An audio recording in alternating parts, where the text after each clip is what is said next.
Hi everyone, welcome back to my channel. I hope you're having a lovely day today and welcome back to Wickedly Weird Wednesdays. I finally thought of a name and I actually really like it. I wanted something like spooky, but like it didn't necessarily have to be ghosts. But yeah, anyway.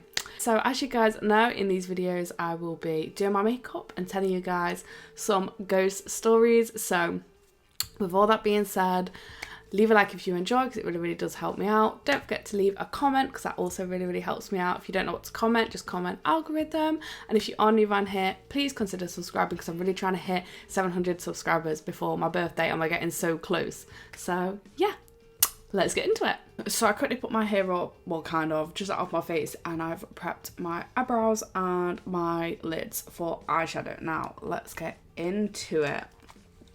So like always, if you're bothered about what I'm using on my face, I'll always have it linked in the description, but yeah, I won't be talking about what I'm using as I'm doing my makeup.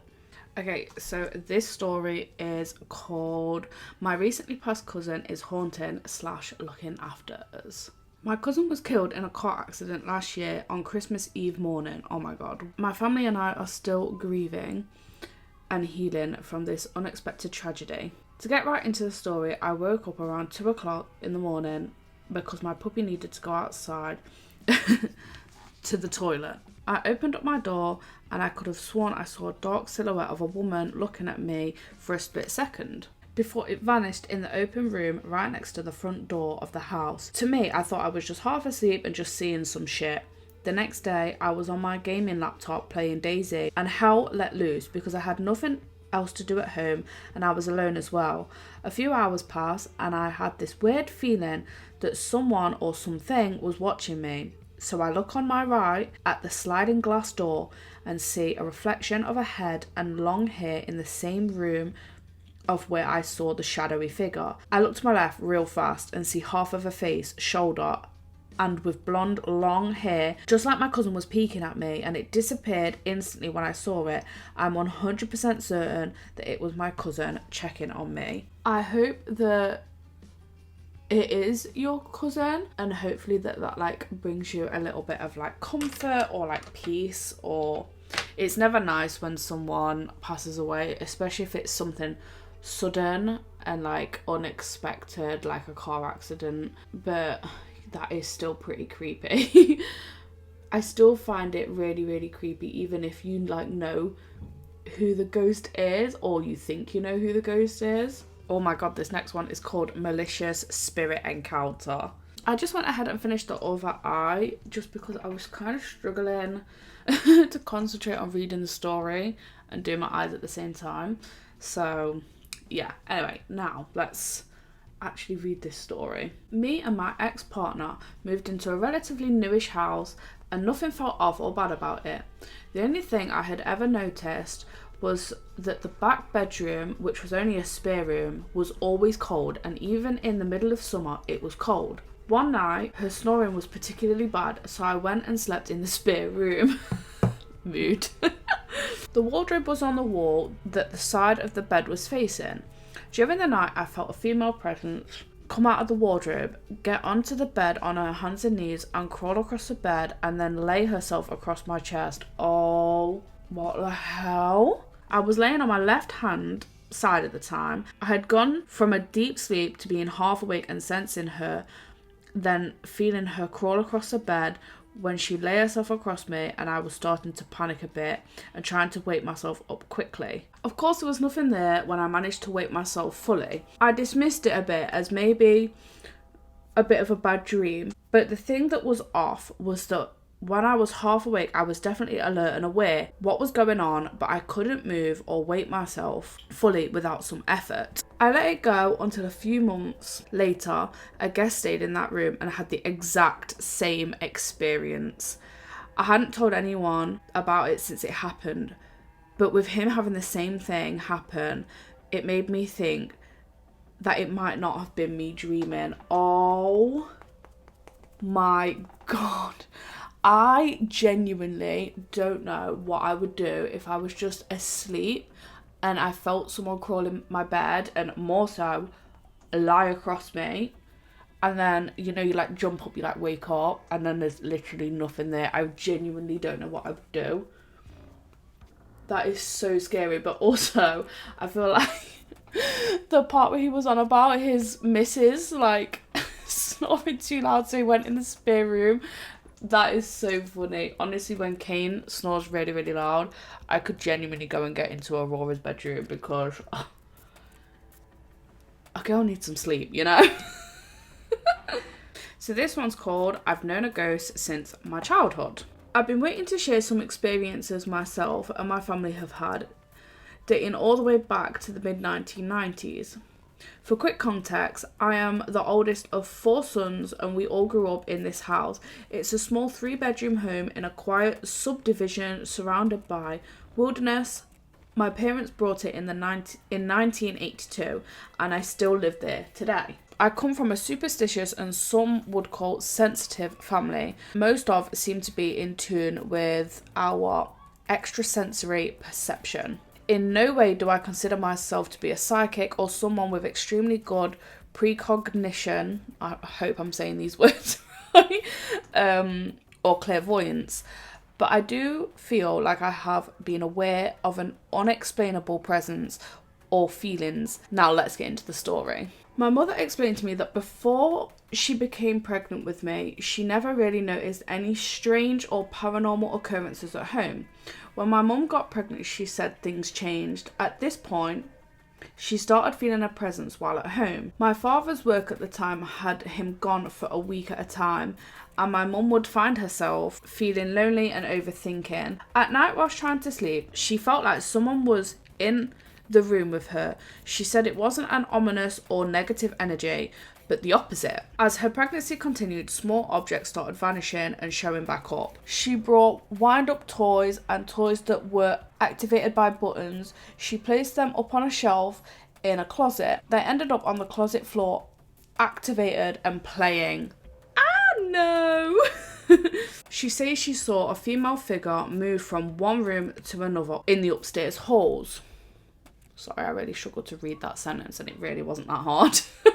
At that point, she wanted to understand why the house had all these paranormal energies. But the house was newly built, not even 20 years old at the time. The previous owner was a single parent, but she never knew the age or gender of the children. My mum started having complications with her pregnancy and I was born 9 weeks premature.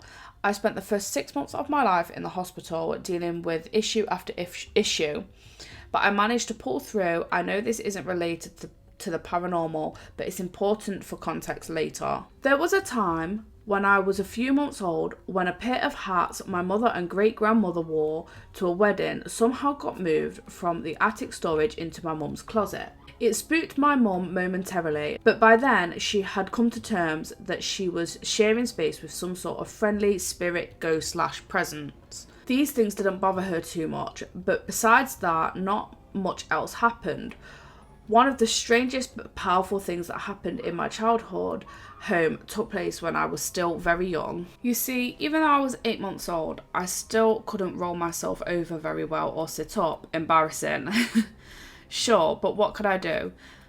I was just a baby. Anyways, my mum was home alone again with me. She put me down for a nap and went to lay down in her bedroom across the hall. She was quite tired, so sleep took over quickly. She says that she had a vivid dream. She was in some sort of white room. It was bright. She was sort of standing in place. She felt someone enter the space with her. It was a welcoming presence, one she felt before. But a more ominous feeling showed up, like impending doom, or that feeling when you just know something isn't right. And then she heard the voice of a girl. It told her, "The baby, it's the baby." The voice repeated itself as she jolted awake. She sensed something was wrong. She rushed across the hall, which luckily it was only a mere 7 feet or so into my bedroom. I somehow had myself face down in the crib's mattress. I must have decided it was time to move myself around, but I was clearly unable to push my face out of the mattress. Ask my mom this story now and she'll tell you with great detail how real the dream felt and how scary it all was. As I got older, I was around 3 or 4, I started chatting to an imaginary friend. I would spend a lot of time sitting up in my room, stationed on my floor with all sorts of toys. I would be having full-on conversations, apparently with no one. When my parents asked me who I was talking to, I told them her name was Tara. I told them she was a little girl a bit older than me. I said she was nice, and I didn't let this up for years, I've been told. I can remember understanding at a young age, maybe 8 or 9, that our house had spirits in it, but I was raised and told that they were harmless, that they were just here with us, and I felt it too. I didn't mind it, honestly it didn't scare me. What scared me instead was sudden loud noises and movies about vampires. Fast forward to my teenage years, I was sleeping on a Friday night. Across from my bed was a large dresser, and pushed beside was a longer but shorter dresser. It was tall and sturdy enough that a young person could hop on it and sit. I remember coming out of my strange dream and I started to wake up. I opened my eyes and they were met with someone else's gaze. It was a young girl, dark hair, clothes that looked like they were from decades prior. She was sat up on my dresser looking at me. I jumped out of my skin because honestly, who expects that? Now, was she scary looking? No, I believe it was Tara. I've seen her a few other times, or possibly another female spirit. I come home to visit my parents, and at times I get the same intense feeling. It's very hard to explain. It's just like I know that one of these spirits are around and they are welcoming me back. I'll walk into the house, especially if I'm the first to arrive home, and the whole feel of surpindings change. I think that's what that says. It's hard to explain, but I have come to learn it's the type of feeling I get when Tara must be around. When I'm spending time alone at the house, especially downstairs in the basement, I'll see a dark female figure move across the back of the room.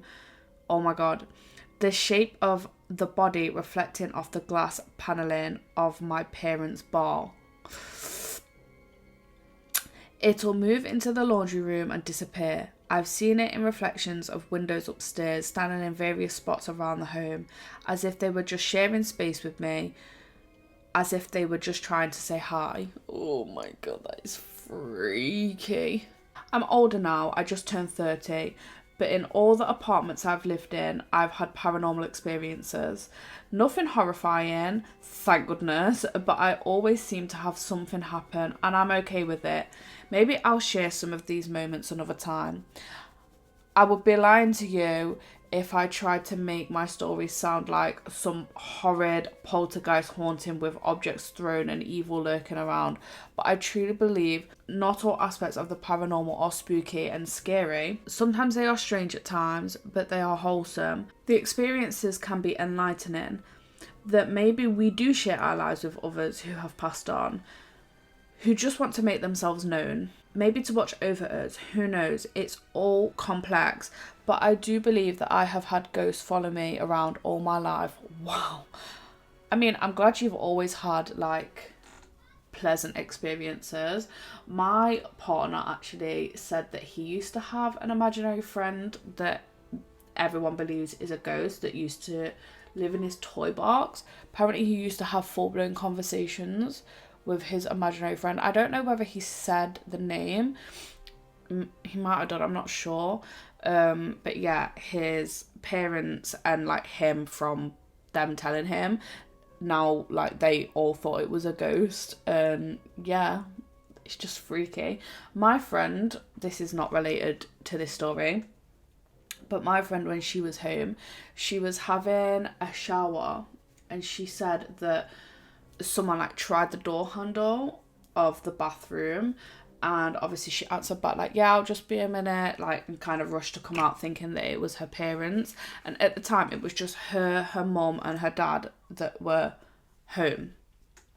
So she finishes up in the shower, you know, comes out, and she's like shouts down the stairs, oh, like the bathroom's free now, and like no one answers her. So then when she's finished like sorting herself out, like I don't know what she was doing, probably drying her hair or whatever, she obviously goes downstairs and she's like, the bathroom is free, guys, you can go in now. And like her mum and dad genuinely look at her like, what are you on about? So they're like, yeah, okay. And she's like, well, one of you tried the door handle, didn't you? And obviously they both look at her like, haha, funny. And she's like, no, I'm being serious. Didn't one of you try the handle?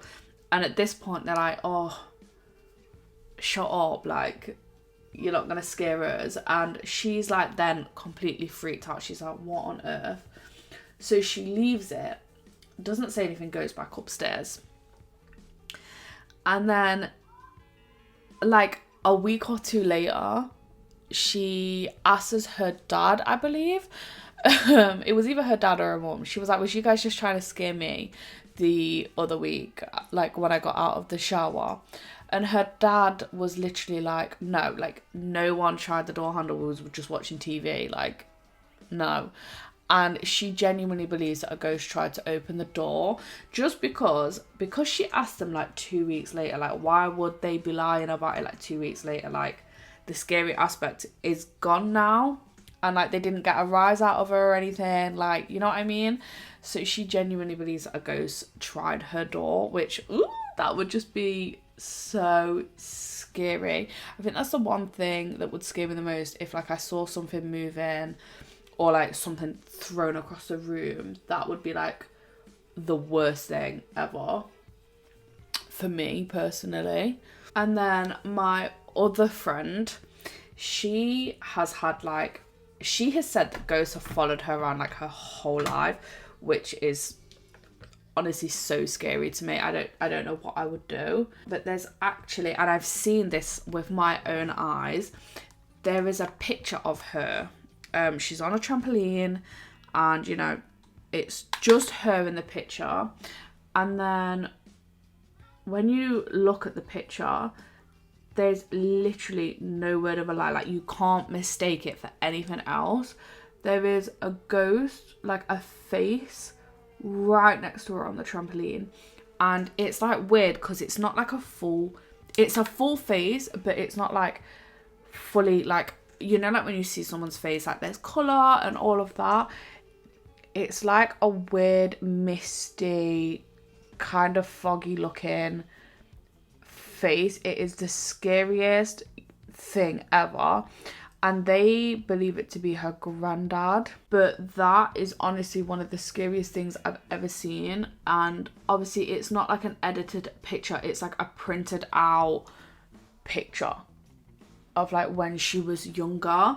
And it just, every time I've seen it, it fully freaks me out every single time, because it's like the first time I personally have seen something that I know hasn't been edited, and I've seen it in real life, that to me is like, yeah, that's 100% a ghost. And it freaked me out when I saw it. But yeah, they believe it to be her granddad. Okay, so I'm just quickly going to finish up the rest of my makeup, mascara, lips, and sort my hair, and then I'll be back to read one final story. Okay, so I'm back with the final story for you guys. So here we go. This one is called Demon or Just Delusion. I feel like this is going to be a good one to end on. Okay, so I grew up having multiple paranormal experiences, which I'm sure I'll post more of them. My mum grew up messing with paranormal games and spirits, so I feel like, in a way, she kind of screwed me over, lol. The one I'm talking about now was about 4 years ago. I was in my room, about to go to sleep, and I was turning off my lamp, since I cannot sleep with any light on, which was set in the corner of my room. I was facing the lamp and had just turned it off all the way as darkness filled the room when I heard my name being said, almost drawn out in a dark voice. Like, think of the basic demon voice you make when you're trying to impersonate one. At first I assumed it was my brother trying to scare me, and I turned around to confront him. Oh no. When I turned, there was no one there, and the only person in my room was me. I quickly exited my room and checked my parents' and brother's room, who were all either sleeping or occupied and wouldn't have been able to make it back to what they were doing without me catching them. I ended up just going to sleep thinking I was just hearing things. The next night, only 24 hours later, I was going to bed again, turning off my lamp again. There was no voice, and I honestly forgot about it. Anyway, about 5 minutes later, I was covering myself with blankets, when I swear on everything, a figure started crossing my room horizontally from me. He looked like a member of the Blue Man Group, was painted black. He crossed my room, paused for a second and side-eyed me subtly. His eyes were brown, but the white around his eyes were the purest white. It was unsettling. After pausing for a second, he continued crossing the room before he just disappeared. I was in shock, but decided not to wake anyone because I didn't want to disturb. I decided to sleep in the living room with the TV on, but it was too uncomfortable and ended up returning to my room and just falling asleep. I never saw the man again, though I have saw different entities. I didn't get an evil vibe from him, but it was just unsettling and uncomfortable. To this day, I wonder what I saw, and it still gives me chills to think about. Fun fact, the bedroom is still my room and I'm typing this in there right now. Anyway, I'm sure I'll post more of my experiences soon. Oh my god, can you imagine? Sorry, the lighting's gone really weird. Can you imagine just like trying to go to sleep and then you literally see something or something saying your name? I would burn the whole house down. The whole house. I couldn't deal with that. I'd have to move, quickly get out of there. No way. Anyway guys, this is the end of today's video. I went for something a little bit more like dramatic on the eyes. You kind of can't see with my fringe down, but I kind of like it, you know. But yeah, I hope you enjoyed today's stories. I really did. And if you have any stories that you want to send me and you want me to read out on my channel, send them me on Twitter, Instagram. You can leave them in the comments. Anything spooky, anything just bizarre that happened to you. It doesn't necessarily have to be ghosts, it can be stuff that happens with people too. People are weird, so that's also fine. But yeah, that's everything I have for you guys today. If you enjoyed this video, leave a like because it really does help me out, and comment. I don't really know what to comment. Comment a full moon emoji. I guess that's still kind of spooky, right? Werewolves and that. And yeah, if you are new on here and you want to see a little bit more of me, please consider subscribing because I am trying to hit 700 subscribers before my birthday and we're very nearly there. And with all that being said, I'll see you next week for another wickedly weird Wednesday. Bye!